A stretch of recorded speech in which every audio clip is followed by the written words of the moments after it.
Why do the same occult ideas produce radically different moral outcomes in different people? In this episode, we examine occultism through the lens of moral development, dialectical ethics, and spiral dynamics, showing how esoteric systems amplify, refine, or expose a practitioner's ethical structure rather than replacing it.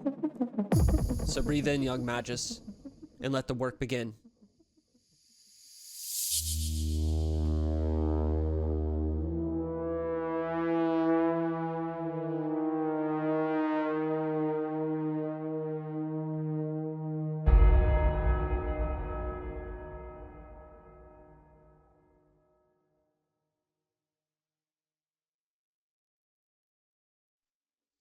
Okay, welcome back to Discourse with myself, Applemon the Great, joined as always by Dr. Anna Stone. Hello, Happy New Year.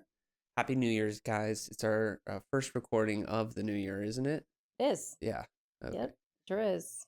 2026. Yeah. So this week we're going to be exploring a viewer request. We got a comment on our last video from Miss Deb Conley. Hello, I am writing to ask whether you might be interested in exploring a topic on your podcast related to occultism and its influence on ethical and moral development. I've recently begun studying the history of occult traditions in American politics and among political figures, and I'm struck by a paradox I'm trying to understand more deeply. How the same or similar occult teachings can, in some contexts, support ethical reflection, meaning-making, and personal responsibility, while in other contexts they seem to contribute to distorted thinking, exclusion, or even hatred. I'm curious whether you would be open to a conversation about how occult or esoteric traditions have historically shaped moral frameworks and worldviews, why these teachings can lead to such divergent outcomes in individuals or movements, what factors tend to steer them towards ethical development versus harmful expression. I'd value your perspective and would enjoy hearing this unpacked through the kind of nuanced dialogue your podcast does so well. Thank you for considering and for the work you do. Wow, Deb. First of all, thank you for your viewership. We've been reading your comments. We really appreciate it. This is quite the subject. It is. I could talk all day about this. Surprisingly, this Yes. is an old question. This is not a new question. This has been pondered since we started keeping track of history, right? So, because, what do you think? What's your gut reaction to this question? I think my gut reaction, my simple answer is going to be occultism is a system to, occultism provides you with the tools in order to make your world reality, right? So there's not necessarily, the danger of occultism is that if what you want conflicts with reality, then you're going to have a hard time because occultism provides you the tools to enforce your delusions. Well, I would say, okay, yes, true. Yeah. But I would also say that just like money, it's neutral. Yes. So it's not the occult or esoteric practices that's the problem. It's the people that are using them, right? So I think it's going to be very much dependent on the people where they are in their own evolution of the soul and the psyche, how they use it. So I think that it's a greater symptom of the immature levels of the soul that's happening when you see the kind of more greedy or negative effects, whereas it's more of older souls that have been around longer that are using it for those altruistic purposes, right? I think, but there's a lot of things that we could talk about, and we're going to talk about it, right? There's a ton. So occultism, it spans she brought up politics. Occultism spans the entire political spectrum in modernity. We have to define what occultism is. Okay. And we do have to approach philosophy, which is, what are morals, what are ethics, like that kind of stuff. So that gets pretty intense. And then exploring history, we have to define what exactly is occultism and what exactly is esotericism. Right. So this is a really intense question. Yeah, very loaded question. And we're going to get but this is we love this stuff because we get to nerd out. I'm able to nerd out on my he was talking about it earlier today. He's like, I'm gonna blah, blah, blah, blah. He was going on and on and on about all the things he was gonna say, and I was just like, awesome. That's great because we can do all that, and then you can also put it through the lens of spiral dynamics, or which is part of consciousness studies, now, which has become popular, right? Yeah. And that whole model of like how people in the grouping of your soul age or like soul evolution dictates your worldview and like dictates how you interpret meaning. Like it doesn't, the occult is not anything occult practice related. None of it gives you meaning. It Yes. helps you see, like it helps you interpret meaning, right? Like, but it matters how you personally see it. Like How your you assemble it. worldview Yeah. is the penultimate on everything that you do, Yeah. literally, you know, and you could think about this in ways like if you come from a small town where you weren't exposed to a lot of culture, right? Uh-huh. You might have an idea about people from other cultures Yes. that's based on a false reality, but Uh-huh. that's your reality because that's all you know. And then you go out into the world, you leave home, and then you start to interact with these people, and you start to like it starts challenging, right? Yeah. Your worldview, or not, right? Yeah. So you know those people. You know people that are like this, right? We all do. We know people that no matter what, nothing's gonna get through to them. They just believe what they believe, right? Yeah. And then there's the other people that are like willing to like learn, you know, Uh-huh. and challenge their own belief systems. Those are the ones you probably don't have to worry about. It's the ones you have to worry about are the ones that won't do that. Yes. So, but yeah, so let's get into it. Let's go. Yeah, so I Yeah. think what's most important is we have to define what occultism actually Yeah. is, right? Mm-hmm. So occultism proper Mm-hmm. is pretty recent, as long as we're talking about the timeline.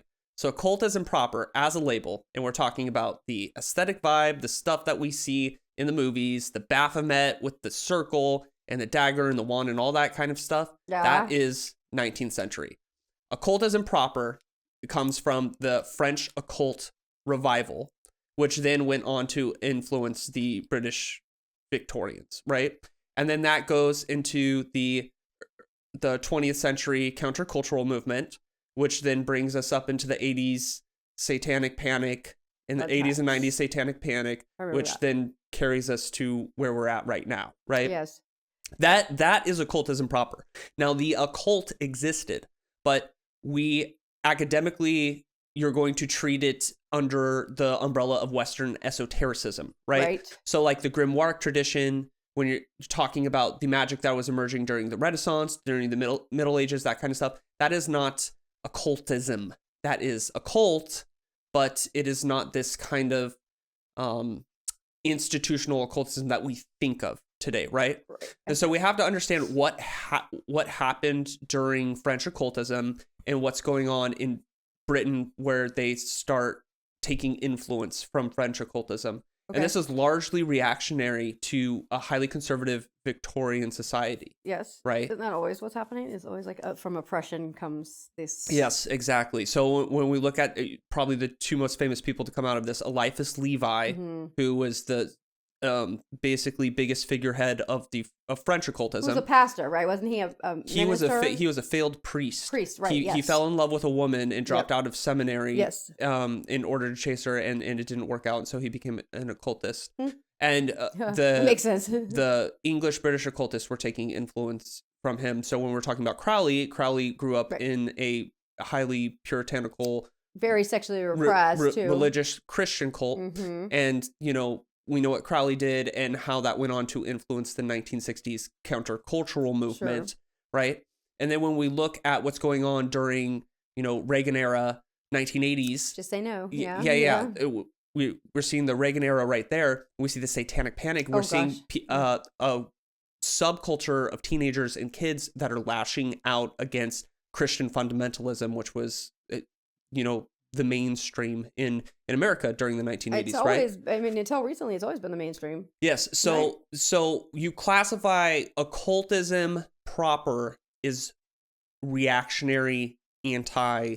It's anti-disestablishment, right? And it's going against the powers that be. So you're going to notice in, especially with the older generations of occultists, you're going to notice a lot of them have progressive ideals. Sure. Where you're talking about people that are in the OTO or were in the OTO in the 90s, 80s, that kind of stuff. We're looking at, Wiccans, where you're talking about today, contemporary occultists that are from older generations. We're talking Gen X, but boomers, that kind of stuff. They mostly have these kind of liberal and progressive ideals. Well, I say, speaking from Gen X. Yeah. Ish. Zennial, but whatever. Okay. I could say that it's the antithesis of our parents. Yes, yeah. Okay. Yeah. It is. It's like you forced us to go to Sunday school, you forced us to go to church, you forced us to do all these things, and like look at your life shit, right? It's not fun. You're like a miserable person, and I don't want any part of that. So what's the opposite of what you're doing? Like Yeah. that's. I mean, I'm sure that on some level that's a subconscious driving factor. Absolutely. Yeah. And so you'll see, I mean, you can see with LaVeyan Satanism, like LaVeyan Satanism is lashing out. So LaVeyan Satanism is completely lashing out, which is developed in the late 1950s and 1960s. This is completely lashing out at, or sorry, the late 1960s. This is completely lashing out at the Christian environment, right? But this is Right. San Francisco based. So this is Summer of Love, Right. like Yeah. kind of stuff. And which was all sign up Yeah. anyway. Like so. Yeah. But when you go and you actually read the Satanic Bible, the Satanic Bible is just humanism. Yeah, I know. It's Yeah. just human philosophy, but they just retract the they just take their morals to eye for an eye. They just regress there because they view eye They for go an back eye. to Hammurabi. Yeah. They Okay. go for eye for an eye morality. And for that. So yeah. it's like, but the costume that it's wearing is like it's supposed to be It's scary. scary and Yeah. that kind of stuff. But when we look at Like I mean, they're the ones that feed the poor. Yeah. In real life. So right? so this, evangelicals won't. You guys, you won't. You didn't, did you? I think that was the Church of Satan, or Yeah. It was the Church of Satan. Church of Satan, or yeah. was it? The Church of Satan did it. Okay. Yeah. Yeah. And they were the ones like when all that stuff, when the SNAP benefits were going away just recently, and all the churches like where people were calling on them and they're like, no, it's not our problem. And then the Church of Satan's like, oh, we'll do it. I mean, like actions speak. Bless you. Actions speak louder. He's getting sick. We've been sick on and off for like a month. Yeah, it's been fun.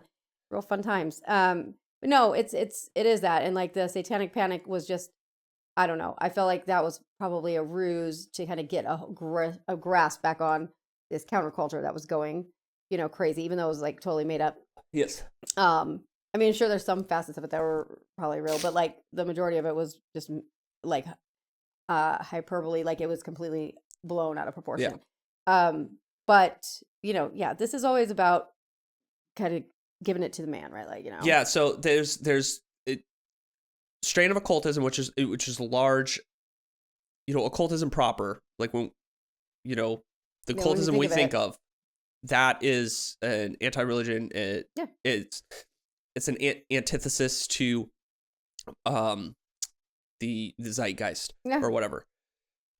You also have to think about what was happening during Victorian occultism, why people are being drawn to magic and the occult, and not just that it's a conservative environment politically, but like women could work in that field. Well, it was industrialization, right? Yeah. So an industrial mechanical society where all of a sudden, like we're throwing science at everything, the people are having a pushback to the change. They're having a pushback. They're like, okay, well, I'm going to get into mysticism and that kind of stuff, and that's where the spiritualism movement comes up.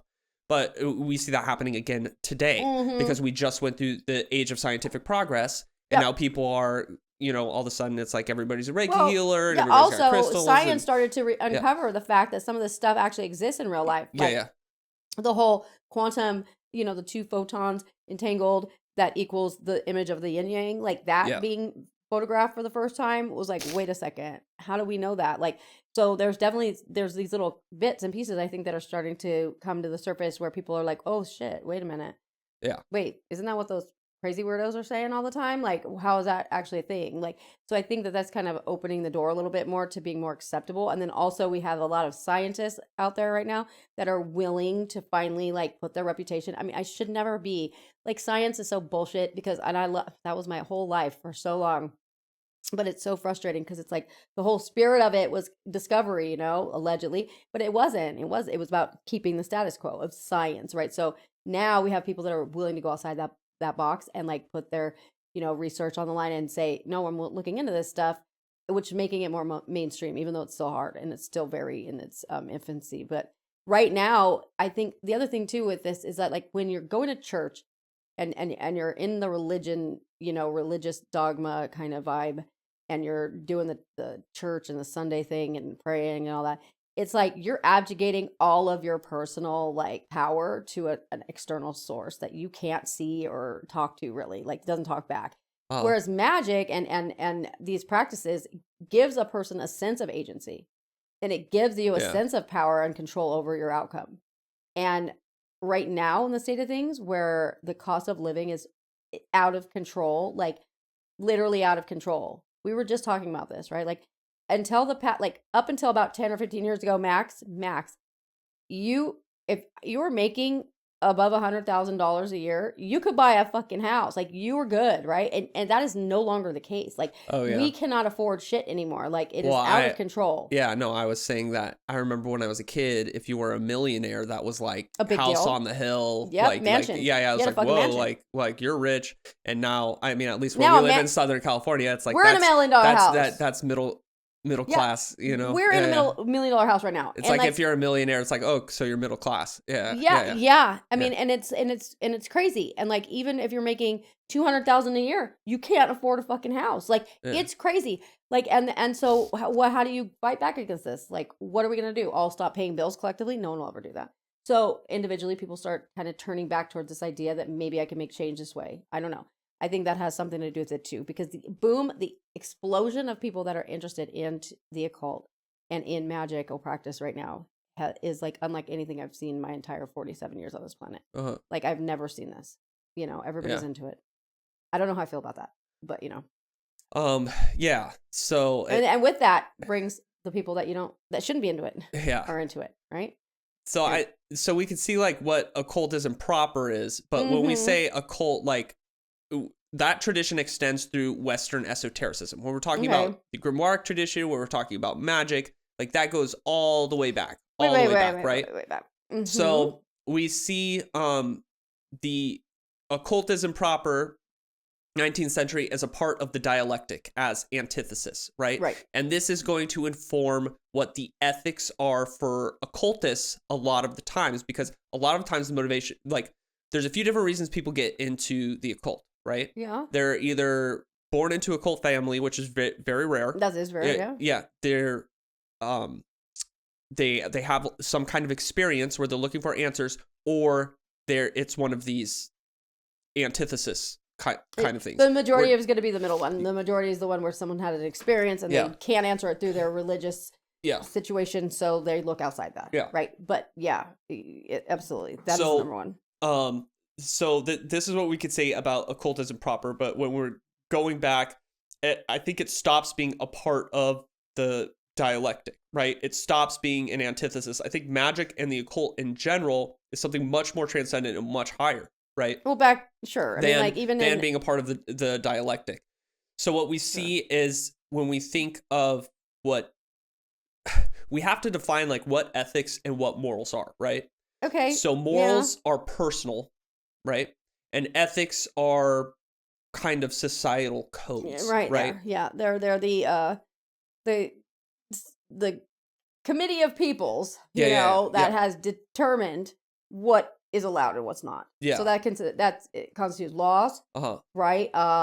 Statutes, codes, acceptable behaviors in public. And extend your profession, like what are the ethics for a doctor? What are the ethics for a lawyer? What are those things like ethics, like meaning like how does your interaction in this role play out amongst the population, right? Like what are your responsibilities? What is your duty? That kind of thing, right? And those can be separate from morals, right? They can be separate. Like you could in your professional life not do certain things, but do those things in your private life. Yeah. Right? Like as a teacher. So it's not ethical as a therapist to date a client, but in your personal life, No, that's never ethical. What? I mean, that's a weird thing. You should never date your therapist, okay?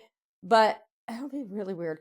No, I'm just saying, date, like in your personal life, you could date a therapist. But you could date a therapist, but not your therapist. Not your therapist. But I can't cuss and swear in front of students, but I am a potty mouth outside of that. And those and also like even things like swear words are considered like, is it ethical to be talking like that? Like it's and so different cultures have different ideas about this. Like so it's never going to be mostly it's not universal. There's a few things that are like maybe one thing that's universal, which is like murder. You know, I think maybe not even. I'm not sure. Probably at this point, probably not. But there's a lot of things that are just, you know, I mean, like they say, what were the 10 Commandments? Were those ethics or those morals? What were those? They're just laws Yeah, those are they're laws. of what? The moral codes, moral laws. So when it has to do with religion, that usually is put into morals because your religious influence instructs your morals, right? So your morals are personal. So your morals are going to be informed by environment, right? So what's your culture, what's your religion, like that kind of stuff. So the thing is, like, if you grew up in a religion that taught you the 10 Commandments, it doesn't matter where you are in life, it's going to be so ingrained in you, you're going to have an reaction to something that violates those things, right? So that's a personal thing. Sure. Even if the society around you says that it's okay to like covet another man's wife or whatever, like you know, marrying children. Yeah. Like some cultures, that's okay. Yeah. In my culture, in my world, that is not okay and never will be. Like, and that is something that I will never agree with. Like, right? But that. And I have a hard time thinking that I would change my mind just given living somewhere else, but I don't know for sure. But like that is something, there's things like that, right? Where we can look down on it, but wherever that is, it's acceptable, right? And so they are not universal. Yes. So, you know, there's always going to be some conflict there between people, right? Yeah.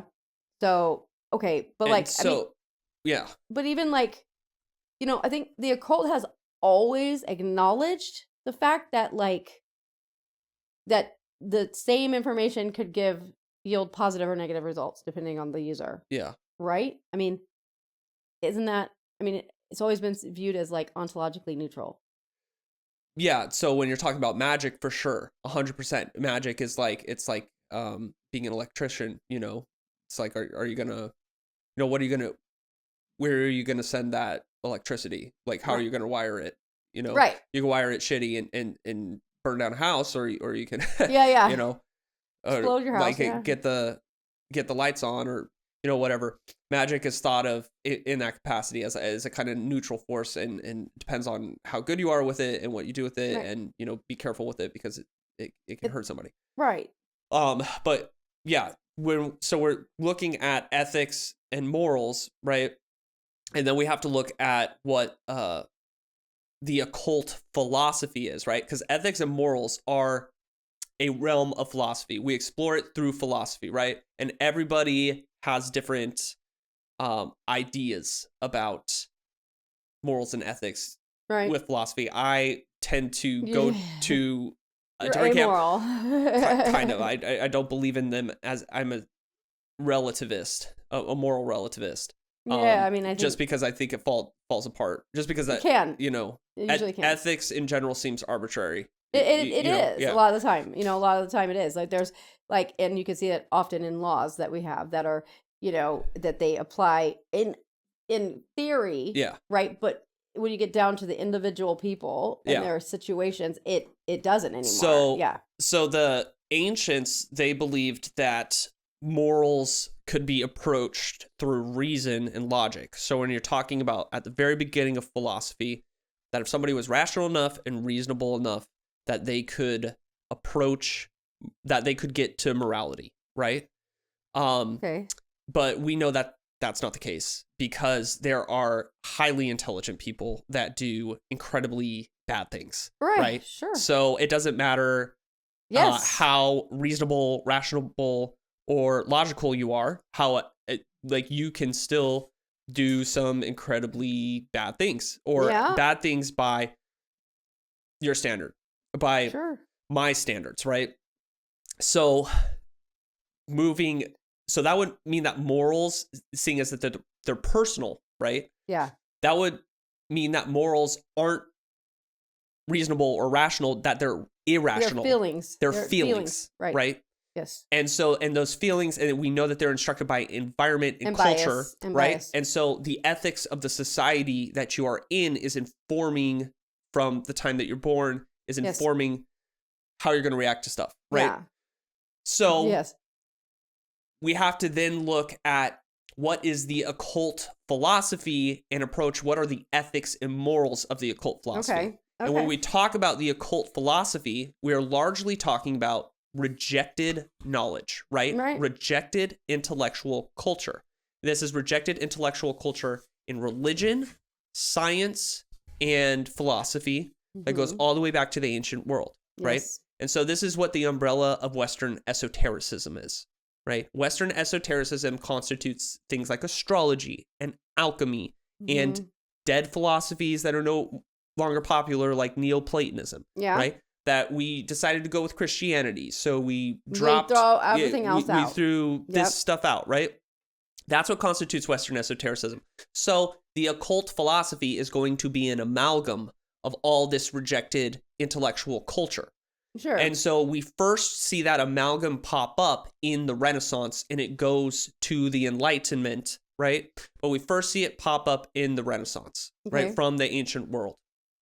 Okay. And so what is the idea there? We see an antithesis, a dialectic that happens with the Protestant Reformation, that once we rediscover the ancient material, right? Yeah. Plato, Hermeticism, that kind of stuff, and the intellectual elite are trying to integrate it into the Catholic Church and trying to make it work with Christianity. We see an antithesis, a dialectic that happens with the Protestant Reformation, where they're like, no, we're going to interpret the Bible literally, get all this pagan crap out of it. Yeah. Okay. Right? Yeah. That's going real well for you guys. Yeah. So that's what happened there. But the church, in order to maintain its power, it begins to reject it. To hide it. Yeah. They're like, They're doing it. We're not going to do but Hermes. we're not going to tell you about it. Yeah, they're like, we're not going to do the Hermes. We're not going to do the Plato. We're not going to do it in the church. Okay. No, we'll do it behind closed doors in the Yeah. church, but not to y'all. So what happens with this is this makes its way into Christian mysticism, which appears within the lodges. We're talking about Rosicrucians, Freemasons, that kind of stuff, right?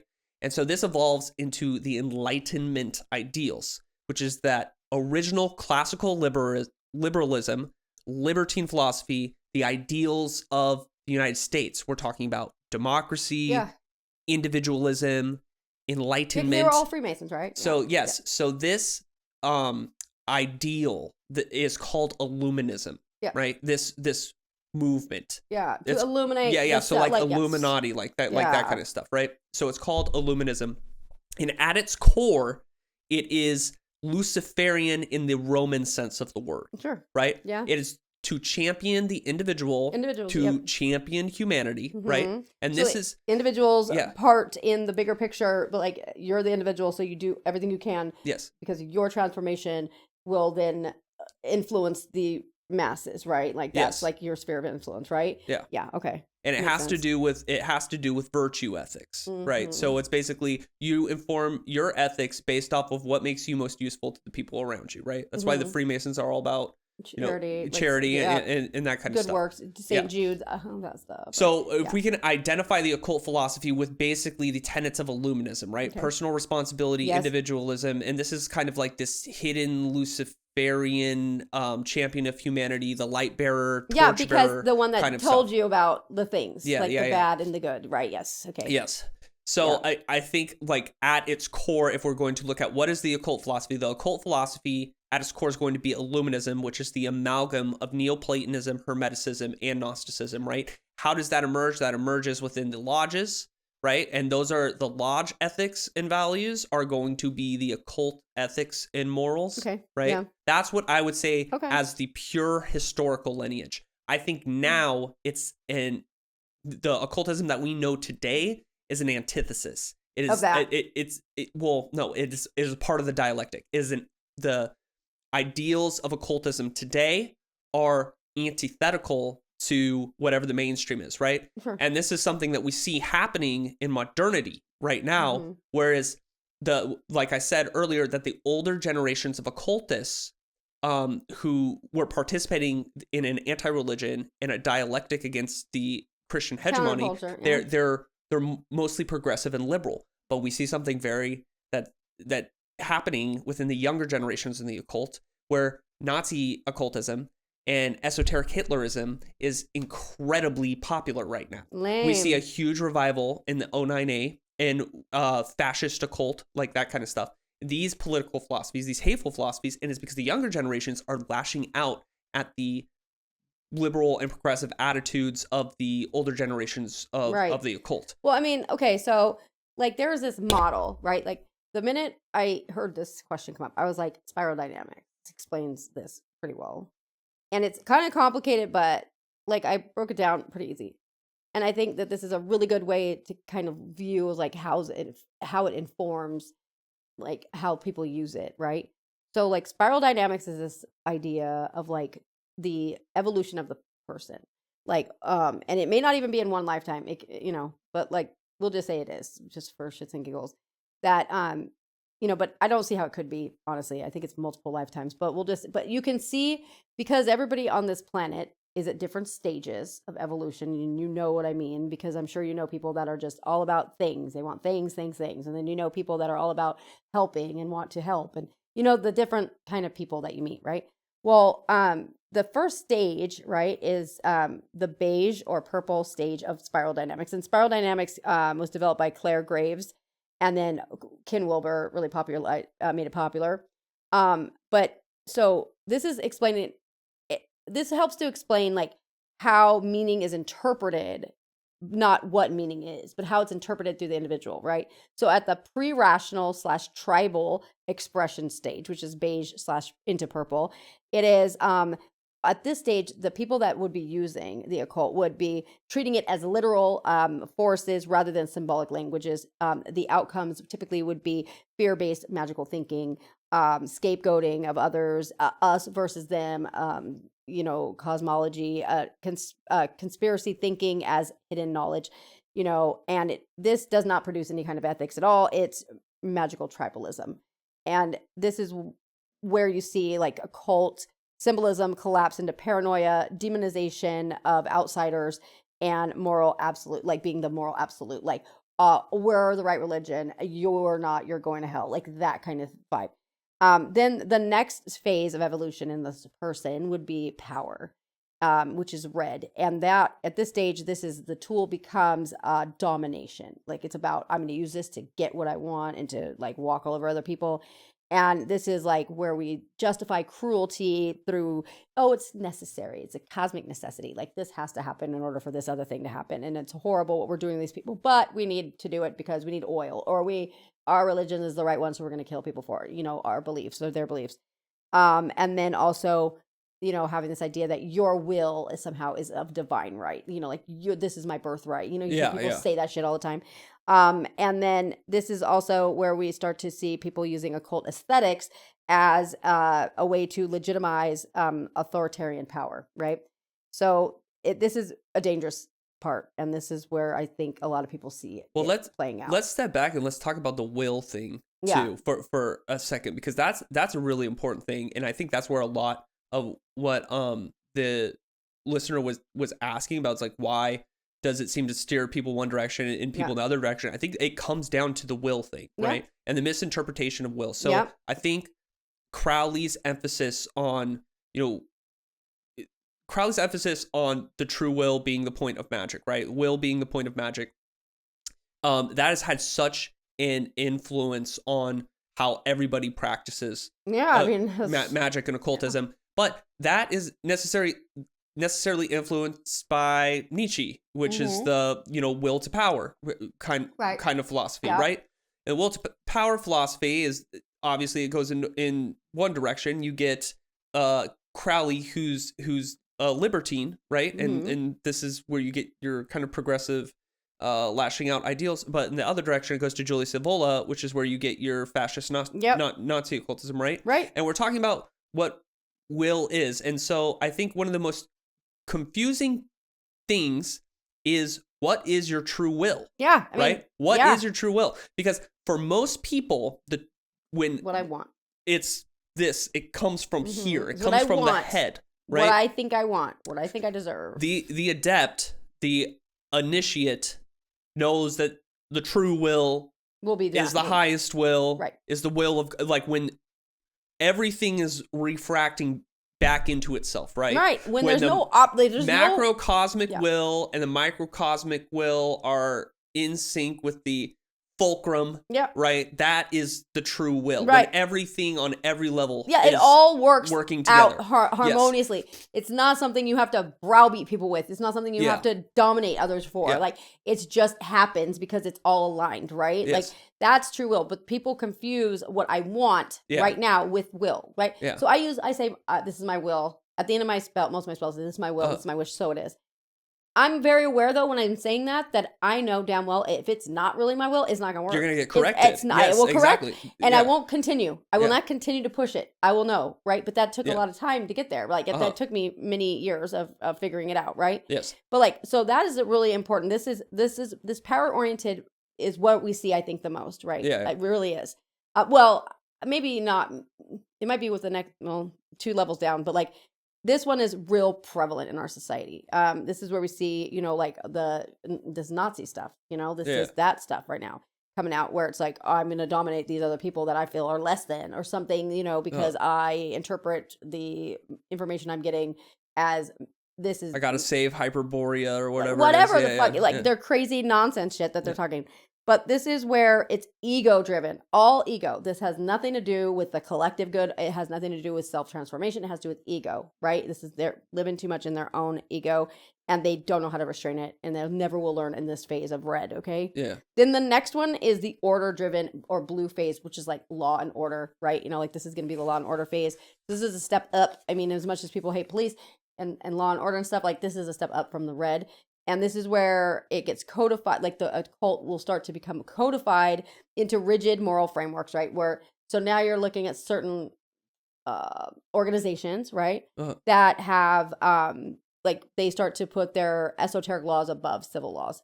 They start to have these purity narratives where like, these things have to occur for you to be part of us, they start to have these hierarchies, within the system. And historically, this is where occult thinking gets embedded into nationalism ideas, right? Like, so before it's like the actual acting out of nationalism, right? Like acting it out. This is now kind of like you're getting past that, but you still have some vibe towards it, like where you think my people, right? I'm with these people. And there's this divergence here too, because now we have people like there's figures in history like Henry A. Wallace, whose mystical Christianity informed ethical universalism, right? And then in contrast to that, there were the movements where it hardened into exclusionary myth, like, Aryan stuff or whatever, okay. And same symbolic universe, right? But radically different ethical outputs because of the person's framework, their worldview. Then we have like the next level, which is 2, like one into the other, which is orange into green. And this is where this occult information, traditions, etc., is interpreted psychologically and symbolically. And the outcomes from this are going to be ethical self-reflection, shadow integration, meaning making without literalism, and responsibility for one's projections, okay? This is a mirror. This is where the occult becomes a mirror for a person, not a weapon. And Jungian depth psychology and phenomenological approaches tend to emerge at this stage. So this is where like Jung was here, like he created this out of this idea, out of this kind of stage. This is where we assume he was at. And this is where this increases empathy. The occult being part of this practice would increase your empathy towards people that you traditionally may have not, felt a certain type of way about. Yeah. But instead of diminishing them, you start to see them as people and like see them as their own. They have their own systems, and you start to understand that like everyone is working with the same, not the same, but the same types of mechanisms that have formed their worldview. Like, so in geography is a huge one, right? Like, you can't help where you were born. Like, you start to understand like, oh, okay, I don't agree with that, but that person, that's where they're coming from, and I have to accept that, right? And you start to get that kind of vibe. And then we go into the yellow and turquoise, which is integrative and post conventional ethics. And this is where this is the most ethical expression, and this is systems thinking, a recognition of symbolic plurality, myth without absolutism, power restrained by humility. So this is where you can be in power without taking it to that level where you're hurting others or just doing it to do it. And this, at this level, this is where the esoteric systems are clearly understood as technologies of consciousness, right? Yeah. That's what it is. They're not repositories of ultimate truth. They're just technologies of consciousness. And this is where genuine ethical development happens within a person, because a practitioner can hold paradox without collapsing into dogma, right? They can hold the idea that this can occur and this can occur, and they both can happen at the same time, and it's not one or the other. It's not that black and white rigid thinking any longer. So, you know, like, but there's some reasons why this divergence happens. Like what the viewer was asking is like, how come the same information can be taken good or bad, right? Yeah. Okay. There's three major, as far as I could tell, I found like three major factors that play into it, you know, and it's psychology, culture, and political context. Like those three are the biggest ones. What do you think are the biggest contributing factors to why people deviate? Yes. It all to me, it all comes down to the self-will, right? So like, as a moral relativist, you know, like that upsets a lot of people, you know, because they're like, well, then how do you know, like, how can you say, because, you know, this isn't wrong, this, and they'll, you know, child dying of whatever, you know, that's horrible. Like that, they pull up these like hypotheticals to basically, you know, because that there has to be like an objective morality. And it's like, look, if the morality is a feeling, right? Yeah. It's like, what's your reaction to that? And so what instructs me is like, I recognize that there are situations where it is okay to kill somebody. Yes. Right? There is. I recognize, I won't know unless I'm in that situation. No, you sure can't. Unless I'm in that situation. But I understand that there are situations when it's the moral thing to do is to do it. Yeah. Yep. I can only tell by my reaction, by my feeling. Right. I can't tell by thinking about it, because if I put down a rational, reasonable thing, there are always exceptions. It's always going to break. Right? That being said, it's like, okay, sorry. What brought us there? What, like how why it diverges from one person to the other? Oh, yeah. Okay, yes. Okay. 3, 2, 1. With that being said, like, when you're using your head, right? When you're thinking about it, this is the self-will, this is the ego, right? Mm-hmm. There's the conscious, when you're not listening to like, how am I reacting to that or whatever. Mm-hmm. And that's where it gets lost, because you confuse your self-will with the true will. And that's where the deviation happens, right? So I get into magic, okay? And magic promises me I can use the supernatural to get things that I want, right? Mm-hmm. And I have this rampant, out of control ego or self-will. And I'm reading Crowley, and it says, do what thou will shall be the whole of the law. And I interpret that as, I can do magic, and I can do magic to manipulate a bunch of women, right? Like, let's go there. Okay. That direction, right? Okay. That's it. Then all of a sudden, you end up with a case and all that kind of stuff, right? Yeah. Because you weren't really listening to the moral compass there. No, you're listening to your desire. Where, like, you're listening to that, like, do Sins what of the flesh. Yeah, like that kind of stuff. Yeah. Right? I think that's where people deviate. And I think that's what runs them into the ground. You Well, know, I think it's what I see, like, most of the time. So that's why I place an importance on virtue ethics, right? So if I come into a situation where something is morally questionable, I always have to take a step back, and you have to understand what virtue is in the Greek, in the philosophical sense of the term. Avamon, what is it? Virtue is not Christian virtue. That's what people associate virtue with now. It's not Christian virtue. What we associate virtue with now is something known as Christian virtue, and it's what Christians say are useful to a society.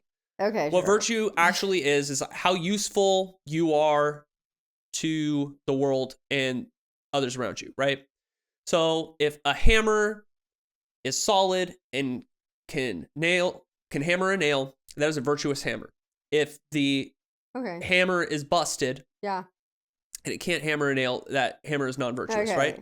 If I so like a can opener in there. yeah. Yeah. If I have this ability for music and I sit down and I use that ability and that kind of stuff, that is virtuous behavior. If you have But a gift, you don't use it. Yeah, it's not virtuous. yeah, basically. So virtue ethics basically is how do I conduct myself to utilize myself to the best of my ability for the world around me or others, right? Sure. And so that's why I believe in virtue ethics, because usually that is totally personal, right? Mm-hmm. Because it stops your responsibility beyond, it's like, well, what can I do with who I am, right? Right. And it stops the responsibility to, the society where, you may not agree with what's going on, like that kind of stuff, right? And I think doing that, it's a lot easier to be able to respond to your own personal morality when it pops up, and you're able to align yourself with the true will. What is right in this moment? If I find myself in a race riot in a prison, what is the moral thing to do right now? No, I don't know, man. Yeah, exactly. Yeah, I don't know. You will only know when you're in that moment, yeah. right? Yeah. What is the will of the universe right now? Why am I in this race? Am I supposed to die in this race riot? Am I supposed to stab that guy? Am I supposed to hide on my bunk? Fuck, yeah, I don't know. Exactly. That's hard. That's what I'm talking about. That's what I'm talking about. Because morals and ethics change within our society dependent on who you're around. And the situation that you're in. Uh-huh. Right. That's a really hard question to even ponder. But I mean, I think like it comes down to, I think that the big divergence here too is that there's a group of people that think to themselves, would I want this done to me? Probably not. So I won't do it. Yeah. And then there's another group of people that are like, that doesn't apply to me, but it applies to them. Yeah. Like I won't even consider that whether I would want this done to me, because it would never happen to me. Yeah. But I'll do it to these people. That is the problem. Like where people start to like dehumanize others, right? That are outside of their own like echo chamber. Well, so moral objectivism. This is why I don't agree with moral objectivism or ethical objectivism. What does that mean? I don't know what you mean. Like being objective, like static, like it's set in stone. It can't like be. They're set in stone. It cannot be. Because I don't agree with it, because people use that to dehumanize other people. It's like if you are not in line with these with these moral dogmas or these ethical dogmas, then that makes you subhuman, right? So it's like in this quest for hardline dogma around morals, which if we think about it philosophically, if we approach morals through logic, we come to the conclusion that morals are a feeling and that they're not reasonable, that we come to the conclusion that morals are irrational, right? And so the quest for moral dogma leads you to dehumanizing other people. Sure. That's like a problem. That's a problem with me. See, I'm having a feeling right now, and I'm like, that's immoral. Right? Yeah. But I mean, it's true. Like, so when I was teaching high school, there was a test I gave all my students to see how mature they were in my class, so I could know what topics to talk about. Because I was teaching forensic science, and there's some really dark stuff in that class that I taught. I was teaching at like a college level. Like I was giving them content. Like I had to get permission slips from their parents and stuff, and tell them what I was going to show them. But I also, aside from that, I wanted to judge, because I didn't want to be responsible for any like traumatizing a student, right? Like for stuff. So I asked them a very simple, I gave them a question. I gave them a scenario, and I asked them like what their thoughts were on it. And it was it's very common, you've probably heard of it before, but it's a very common like philosophical dilemma question, where it's like, okay, there's a man and he's been married to his wife for a very long time and he loves her very much and she has cancer. And there's a cure for her cancer, but it's like $1 million and the insurance doesn't cover it. And they have asked everybody, they've gone to every loan, the bank, they try to get a loan, nobody will loan them the money. And it's not, nobody's helping them. And like, she's going to die like soon. And if she doesn't get this shot, and it's one shot and it's $1 million, right? No insurance coverage. Okay. And so the husband, decides he's going to rob the pharmacy and he does it at night when the pharmacy's closed, and he doesn't hurt anyone. He doesn't steal anything else. He takes a shot. He injects his wife. His wife's life is saved, and but he's caught on camera, or something. Somehow they figure out who it is. And the question I ask my students is, should he go to jail? Now, and the idea is that they're not going to just say yes or no. Like, it's a conversation, right? So if they say yes, like, immediately if the majority of the class is like, yeah, he broke the law, then I know I cannot show them any kind of crazy, like, I know that I got to dumb it down. I got to water it down, right? Yeah. But, occasionally I'd have a student be like, well, I mean, why was the shot $1 million? Yeah. Where's the fucking ethics in that? Like, where's the ethics in this one shot that cost $5 to make being charged $1 million? Like, and when I would hear that from a student, it would just make me so happy, because I was like, oh my God, they get it. It's because, the law is that you don't break into somewhere, right? You don't steal. Okay. Those are laws, right? But in the context of, like, saving someone's life that you love, people are pushed to do many things. Yeah. And sometimes those are terrible things. But in this case, no one's hurt. You know what I mean? Nothing bad really happened. A woman's life saved. Like, is it worth the cost of, like, to the community of, like, the trial and all of that stuff, and then the incarceration to imprison this man? Like, really, And then that, opens the conversation for a bigger question about, like, well, who's deciding these laws? Like, who's deciding these prices? Like, bigger questions, right? But the majority of the time, I couldn't get there. I couldn't get even one student to see it. Even when I would say it afterwards, because try to kind of coax them along a little bit, they'd still be like, no, those are rules. You can't break the rules. Like, and I'm like, but you guys cheat in this class all the time. Like, what the fuck? And it's interesting how people like that, and that's another point, is that some people find some rules tolerable to break and other rules not, right? And the ones that they break are usually far worse than the ones that they're not willing to break. Like speeding. Like, look at everybody that just speeds and just drives drunk or whatever they do.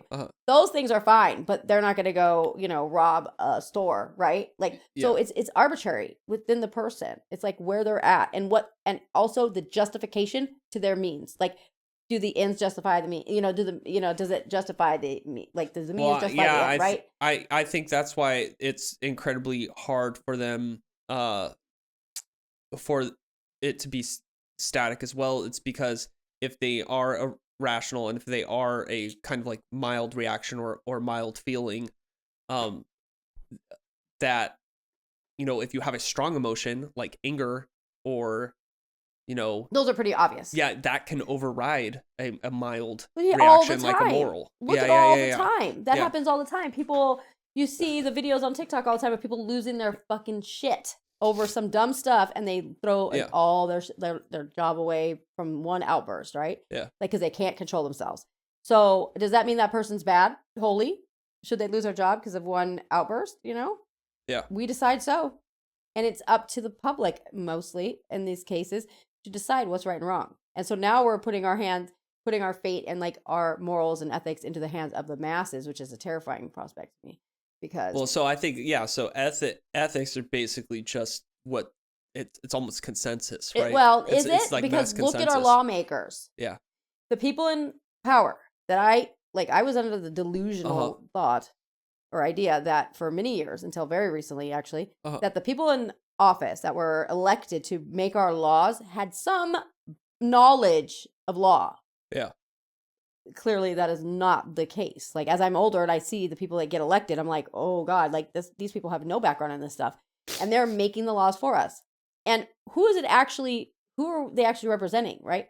Are they really representing us, or are they all up there together and they're all of them are consensus? Yeah, they're the ones voting on it, not us. This is the problem. So the ancients, they believed that politics were the macro expression of morals, right?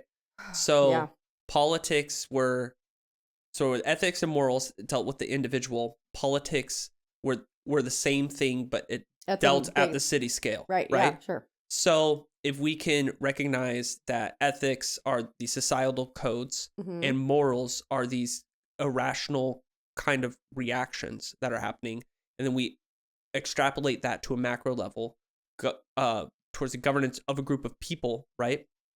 Why would the politicians be so inconsistent with the codes of ethics that Like, why would the American society's ethics be so inconsistent if we can recognize that morals are overridden by strong emotions? Is because these people are not thinking with, like, this is not rational and logical, this is emotional. Right. The Like, politicians are right. emotional creatures. Yeah, no, this is a great Yeah. analogy here. Okay, is that exactly? So you've got all these people right now rallying for prayer back in school, right? Prayer back in Yeah. school. We got to bring the religion back in the classroom. The minute the Church of Satan jumps on that shit, which thank you guys so much for this, they're like, oh yeah, okay, cool, we're gonna do it too in your schools. And then all of a sudden, those people that are all about having those religious freedoms for school prayer, right, are like, oh no, that's not what we meant. You know what I mean? It's like, you think about this, the people that are out there making the rules for us, all of us have bias. All of us do. No matter what you say, you're biased in some way, shape, or form against something, person, place, thing, whatever it is. It's not possible to not have a bias in some regard. Okay. So you're dealing with people that are untrained, typically, that are in a position of power now, that are going to be thinking of their own best interest when they're making these laws. And that's emotional reaction. Yes. They're not thinking of the collective, like, They're bigger mild, picture. so it's an emotional reaction. I'm just saying, I think specifically with what we see playing out right now is that politics have become, the strong emotions have overridden It's insane. any, like, because Logic. morals are mild irrationalities and ethics are societal codes, that these strong emotions have completely overridden any sense that can be made of policy. I mean, it's like, our country is built on immigrants, right? Not? Is it true? Yes, it is. Okay. And yet we have people here that are like, speak English. You know what I mean? Like, get mad and jump on people for speaking a different language. We are in America. This country was built on people coming here and stealing land from other people that were already here. By the way, not cool. But like, we're here now, and then we have a problem with other people coming here. Like, what the hell is that? Like, that makes no sense. It's insane. It's this nationalist tribalism of like, this is how we all are, but that's not the case. Like, I don't agree with any of the shit that is going on at all. But like, what can I actually do about it, right? Like, that's the other thing. Is like, what can we do on our own microscopic level is pretty much what the occult teaches us, which is we can use this as to benefit like ourselves, to then benefit the rest. Yeah. Right? Yeah. But that's not what a lot of people see the occult as. They see it as a way to get power and get things, because they're still in that red phase. They're still in that domination. Yeah. So it is a mirror, and it provides you the tools to construct a new world, to practice demiurgy. Sure, bless you. To practice demiurgy, right? So are you going to reinforce delusions, or are you going to reinforce these maladaptive behaviors, or are you going to, try to build something better for yourself and the people around you, right? It's hard when there's it's like social contagion, right? And masses, like that whole group psychology comes into play, where. Well, this is why I think that the occult and politics do not mix at all. And it's. What do you mean? Because politics are a, group thing. Yes. Yeah. Yeah. Yeah, it is. And occult revivals, like throughout history, tend to spike a lot when there's fragmentation within the society, right? When there's this kind of fighting. Yeah, and you see that, I think, throughout the history of the occult and Western esotericism, is that every time this gets intertwined with political movements or social movements, that it blows up in everybody's face, right? Or it blows up in the magician's face, or it blows up in the organization's face, that kind of thing. Yeah. It always does. And I think, the occultism is this, like, you get out of it what you put into it. It's this mirror. Right. Because, okay, so in some of the stuff I was looking up right before we came on here, it was like, I was reading that the traditional systems, they put a lot of emphasis on preparation moral discipline, silence in your work, gradual initiation, and ethical vows, like vows that you're not going to cause harm or whatever, right? And then without that, there is the acknowledgement that, you know, what's going to happen is that your existing psychic tendencies, not psychic as in being able to see the future, but like your psyche, those things are going to be magnified, good or bad, right? And it's going to come out. And it does. You've seen it yourself when you're working with those other orders where people kind of went off the rails. As soon as they got their little taste of power or whatever. Yes. They're, you know. It amplifies delusions for sure. Yes, it does. And that is, and it can be good or bad, you know. Usually it's not good, right? I mean, I think if you're not grounded, you have to be a grounded person already, I think. I mean, I don't know. Like, that's why I think a lot of people get really weirded out. Like, you see a lot of celebrities that go into the occult, right? And then they turn back to religion real quick. And they get scared, you know, because they probably seen some shit and they're like, weren't ready for it. You know, I don't know. I think it can cause a lot of problems in the wrong hands. And this is why I'm a gatekeeper on it, right? Yeah. I will say it. You know, I am. I feel like not everybody should be using it, right? Because there's many instances that show that people take it and, you know, turn it into something horrible, right? Like that one group from Germany, right? You know, did that pretty badly. And what happened to the people around them, right? All those people, they all say after the fact, we knew it was bad, but what we're going to do, you know? And again, you can't put yourself in their situation because thank God, right? I'm not in it, thank God. But like, you know, as much as my visceral reaction is like, what the fuck? Like, I would just be like, absolutely not. Like, I'm standing up against this. But like, if it's my family being threatened, like, you never know how you would react in those situations. And let's be blessed that we're not in those situations, right? That we have to make those hard choices. But at the same time, it's like, this is a bigger, like, the bigger tell of what's really going on in the undercurrent of everything that's going on. Like, how people are using it and what right now in our country, like, I would say right now it's pretty bad, right? You know, I think things are pretty terrible. I feel like it's getting better. I feel you do? At least amongst the population. Because we're starting to all see. I think people. It's crumbling up there. Yeah. They're crumbling, right? And that's why we're seeing these death throes kind of actions that are happening, like where they're like throwing out like whatever they can to make it, you know, to kind of get people back in line.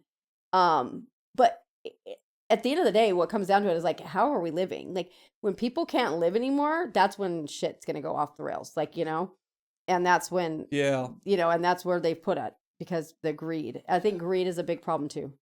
There's greediness within the occult, right? I don't know. Like, I see that even just in the brief times I've spent in the orders that I'm a member of, I've just seen this hierarchy shit that I really hate. Yeah. Where it's like, you're not ready. Like, they know, you know, and it's like, again, it's a personal thing. Right. Yeah, no, it's a personal thing 100%. And I think that as the occultist, the magician, the initiate grows into an adept, they begin to detach themselves more and more from the affairs of the world. Yes. Right? Yes. So it's, occultists are notorious for having an aloof nature that seems kind of callous. Yep. And it's because when you start to really actualize and crystallize what you're dealing with, which is your soul's journey, right? And like, we're talking about the occult philosophy. We're talking about the perennial religion, the religion underlying all religions that is hidden and obfuscated, that all occultists start to come into, all wizards and witches start to come into.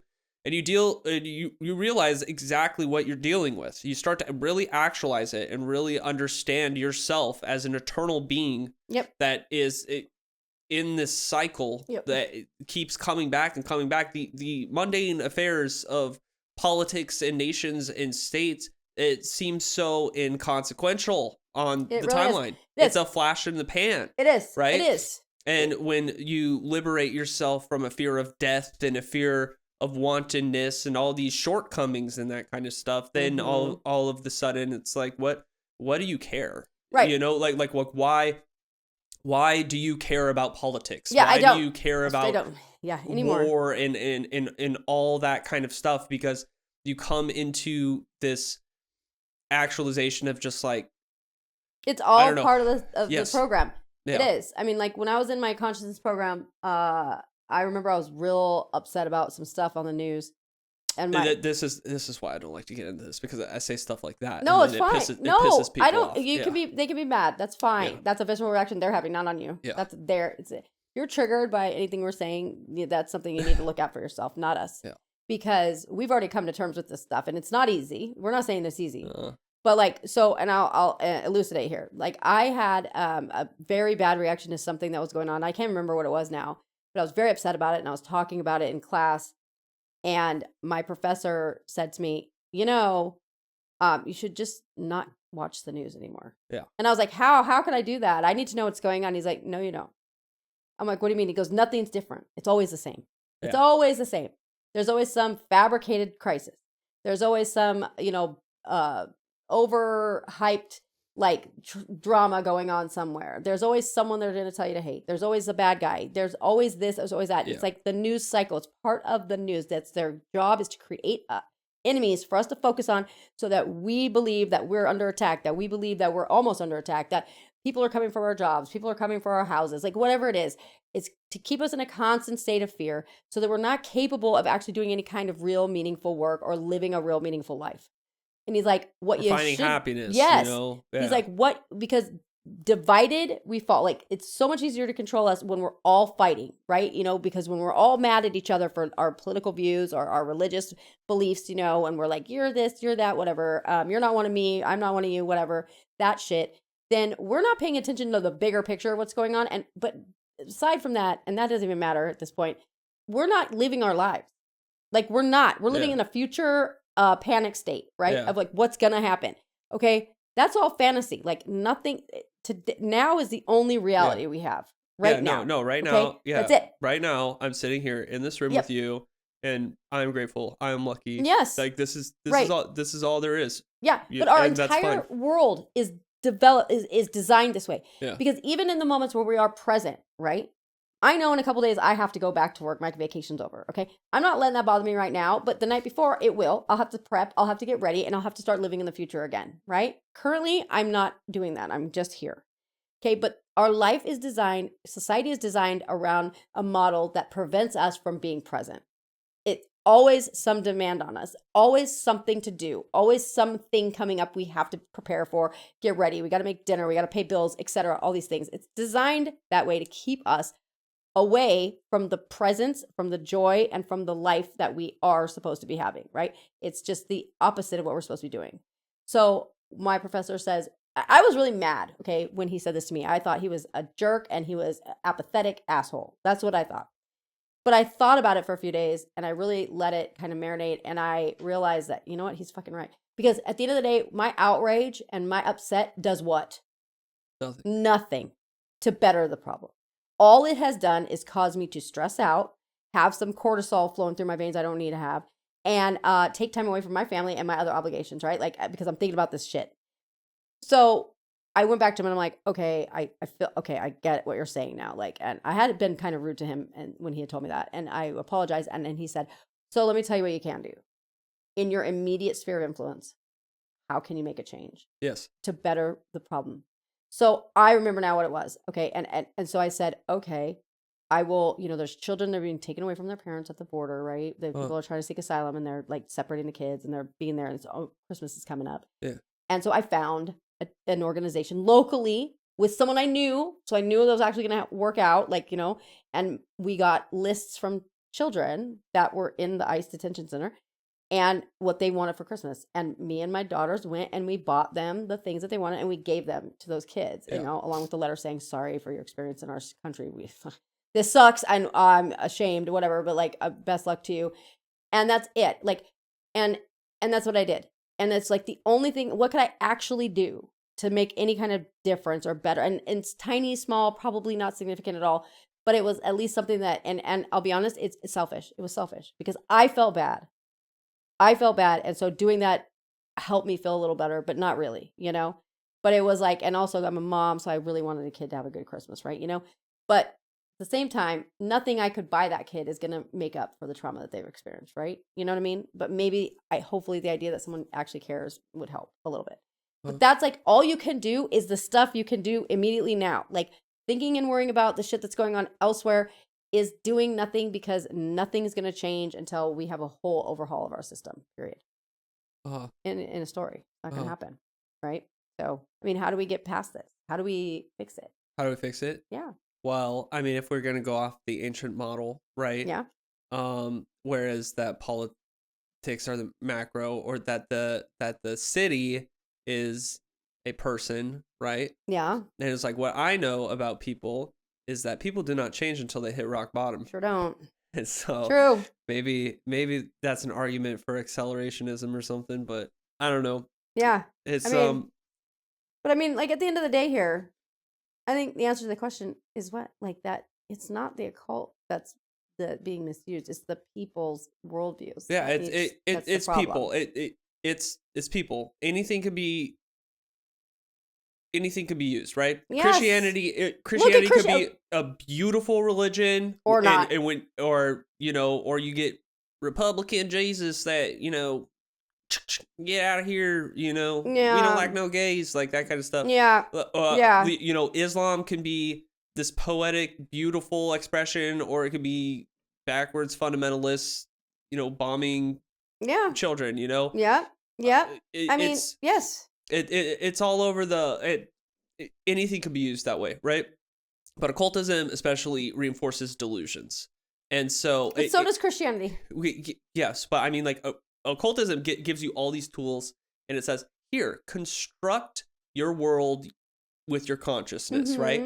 And so you can do some pretty devious stuff with that, sure, or you can do some beautiful things with that, right? True. Yeah, and it's all, at the end of the day, just like any other thing, it's all the individual. Yeah, it's like it's all the individuals. It's on that person to use it responsibly. I'm not even gonna say ethically or morally. I'm saying responsibly or not. Yeah, and that's it, and that's all you can do. So I think, hopefully that answers Miss Deb's question. I went over the history of it, and I went over some like light philosophy, like moral philosophy, spiral dynamics, and ethical philosophy. It's one of those. Maybe it's a question that can't be answered. I'm not sure, because it's very circular. It's a huge question, because you have to attack.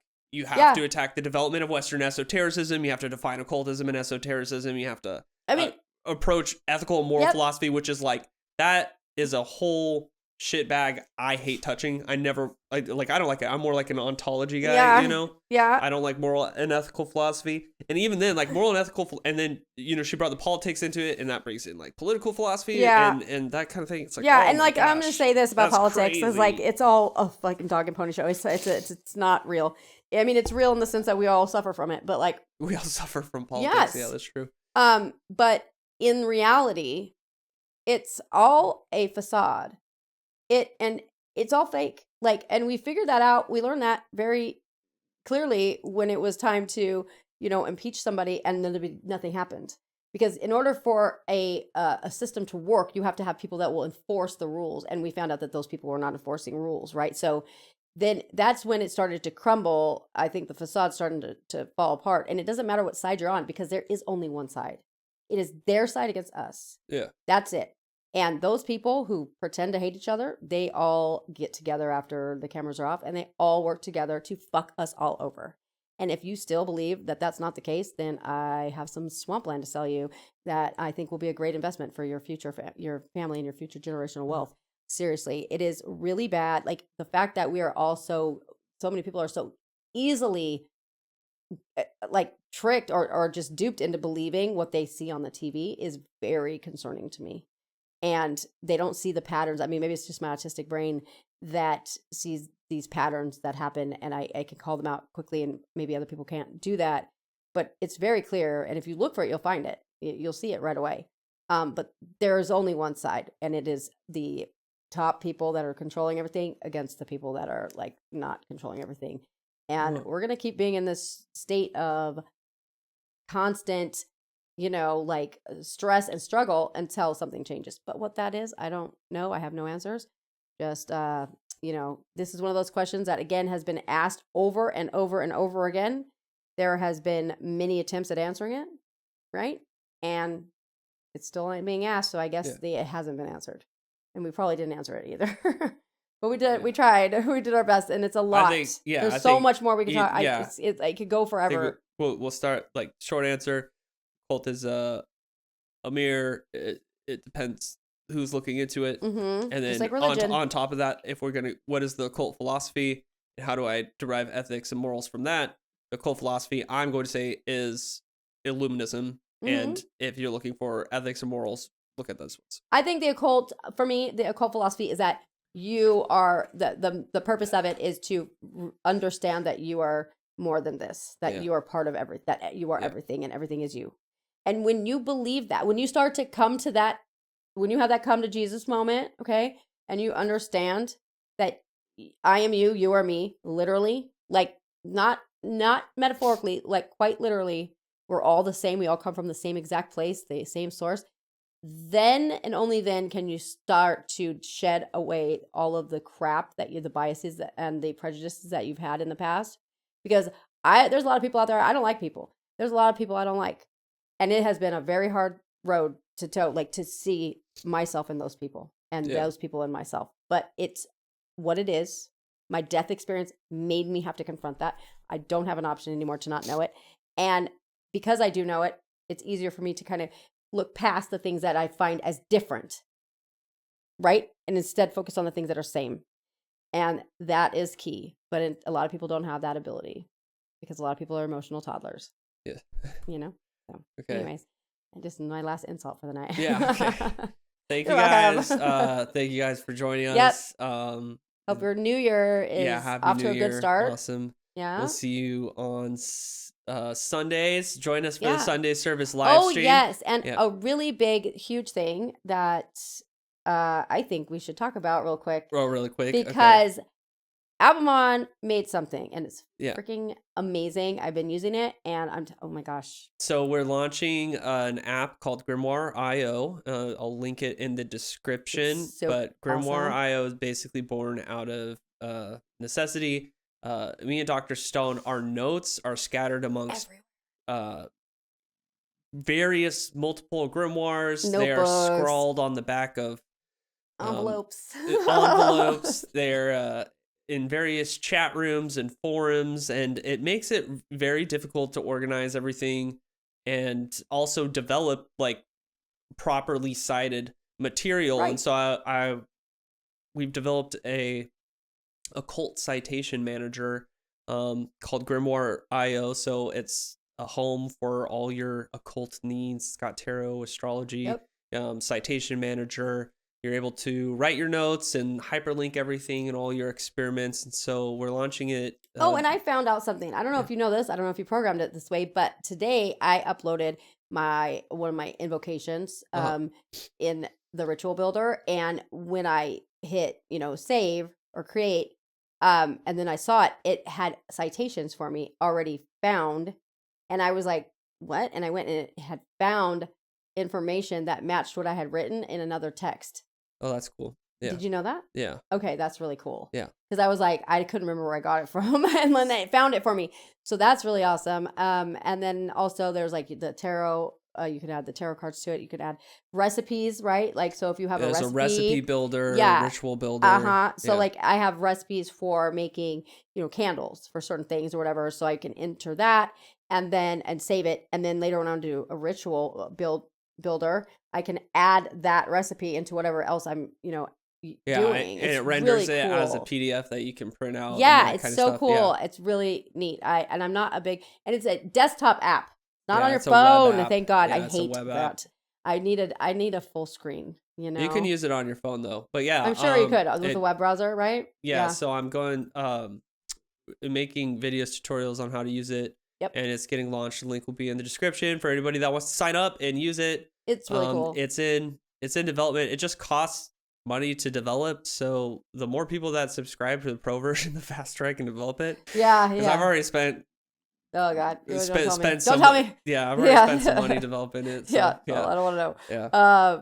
Yeah. But it's really cool. And I'm not like a big app person. Like I really am not. Yeah. But this is, and I've tried some other online. I was looking for like an online grimoire, and The ones I found were so cheesy. Well, I didn't like I tried to use academic citation managers, but it was missing the functionality I needed as an occultist. And then when I was using the occult ones, it was missing like the citation manager and that kind of stuff. So I was like, okay, I need something for like a working occultist that's, journaling and trying to maybe write and publish a grimoire. Yeah. How do you keep track of all your stuff? So it's like a home for everything, So it's it really is. The way that I've been using it is like I've been writing the stuff down, and then after the session I go sit down and I copy it in there so I can like save it. And also, the and when I really was cool. today, I was going through my Google Docs and I was finding stuff like that we have done in the past, and I was being able to enter it in it, and then it was like categorizing it for me, and I was like, this is so cool. So really cool. So highly recommend. Super cool. So link in the description. But anyways, thank you guys for joining us. Join us Sunday service. Sign up for Grimoire.io, and if you can, sign up for a pro version, right? Yeah, I mean it's so not a lot. I can develop. It's like what, $5 $5 a month. Yeah, $4.99. I just gotta keep. I gotta make sure I break even. It's just like it's okay. So but it's definitely worth it. It could be on like ground level of some like cool shit. Yeah, cool. Right? Anyways, So all right, guys. Thank you guys. See ya. Bye. You've been listening to Discourse, where we venture into the mysteries of esotericism, the occult, and the depths of spiritual exploration. I am Abamon the Great, joined as always by Dr. Anna Stone, bringing adept insights to help guide your journey. Remember, the path of wisdom is illuminated by both knowledge and experience. Until next time, continue your exploration and stay attuned to the unseen.